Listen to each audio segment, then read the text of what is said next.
The weather is slowly cooling down in our little section of Bend. Fall is just around the corner, with the leaves transitioning to new, warmer tones of red and yellow.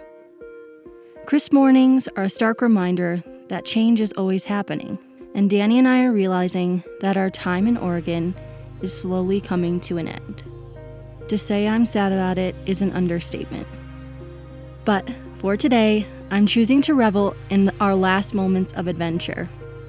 Normally, I am not a risk taker, but today feels different.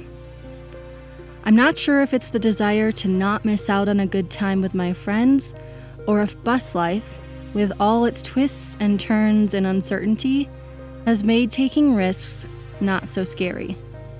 Today we're adventuring to Tomolich Falls, better known as the Blue Pool.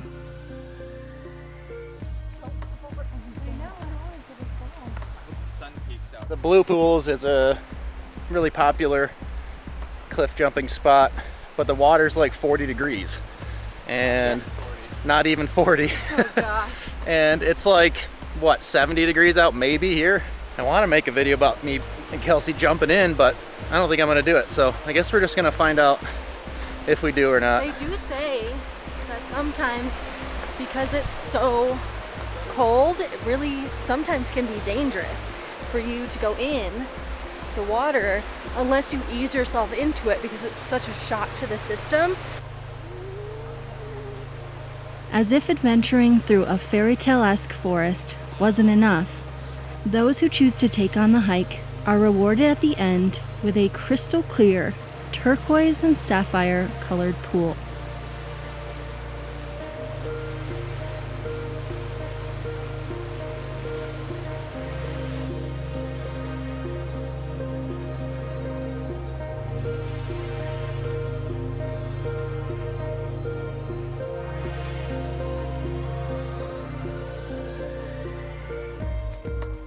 Getting a little nervous about jumping in. I mean, I really want to, but the closer I'm getting, the more nervous I'm feeling, because I mean, I don't have to do this, but it would be really fun.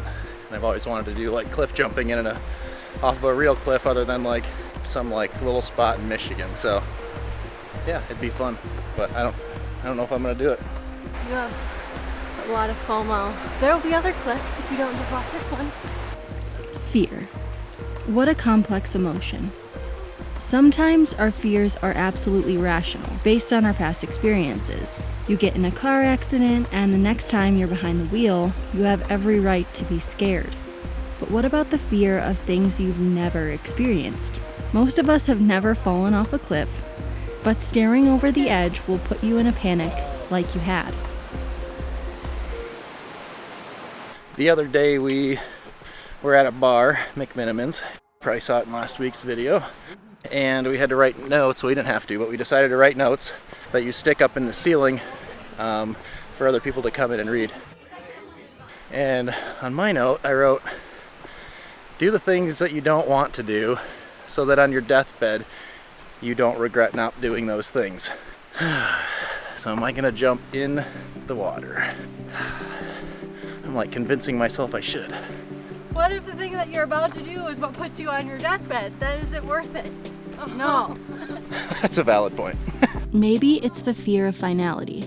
Now, I don't mean death, which, in the case of what we were about to do, is definitely a possibility.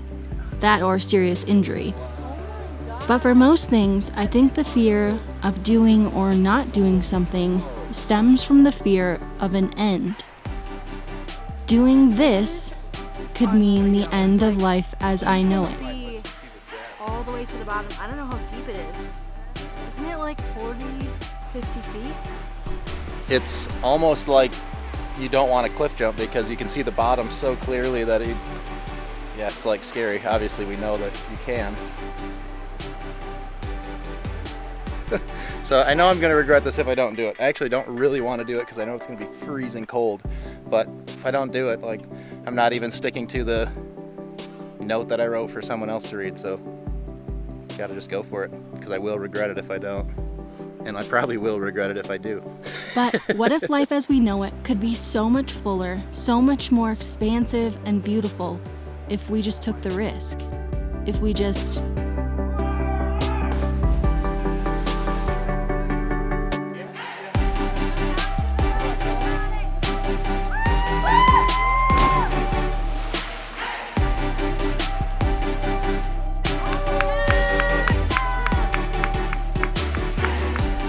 Although we were courageous and faced our fears, there was one little thing that didn't go to plan. All right. We did it! That was amazing.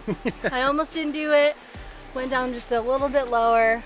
So scared, but I did it. I'm trying to connect to my GoPro because it's in the bottom of the pool now. Where's the GoPro? Hey, the GoPro's gone. Oh, it is gone? It came off my gorilla. Oh no! And see if I can at least get the footage off of it. Different experience. Come on. Oh. My camera's on. It's just underwater. No GoPro detected. Well, It's probably so cold down there. The battery's just like, no, Everything nope. felt slow. Sorry, bitch. So I plugged it my wasn't in a waterproof case, but they're waterproof to a certain level. And I think that the depth of this has probably ruined it already because it's probably 40 feet deep or something. All right, Devin, go grab your beer. Cheers. Cheers. Cheers. Yeah. Woo! living.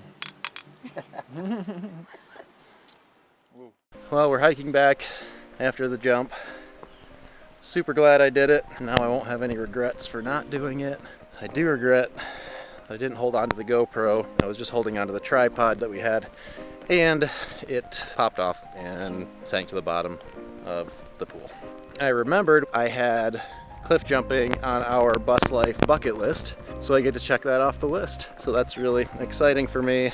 So many more things I want to do, but I'm just trying to enjoy the moment now. And because I probably will never be back here in my life, maybe I will, you never know, because my life could end tomorrow. I mean, one wrong slip on the way back here, you know, could be over.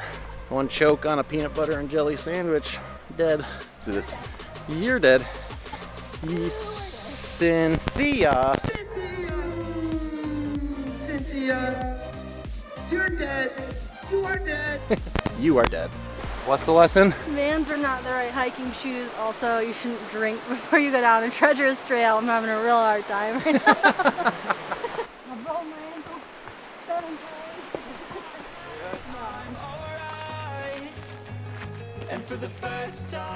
Right, today we are officially leaving Oregon.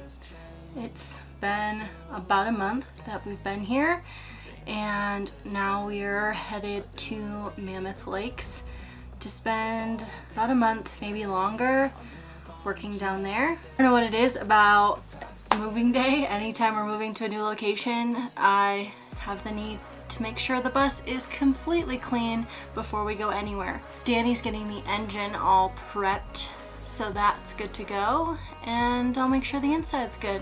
Let's get to cleaning. Fear, with all of its what ifs, is something that I'll always face.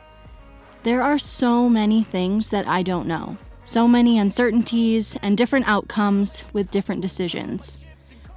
But what living in a bus has helped me realize is that all of this is inevitable. Time for our final goodbyes. Bree left this morning for work, so we said goodbye to her at 10. But now it's time to say goodbye to Devin. I'm a little sad to be leaving this place. It's been nice. So, I choose to move forward. I choose to feel the fear and move on anyway. I deserve the best that life has for me, fear and all. And I sure as hell am gonna find it.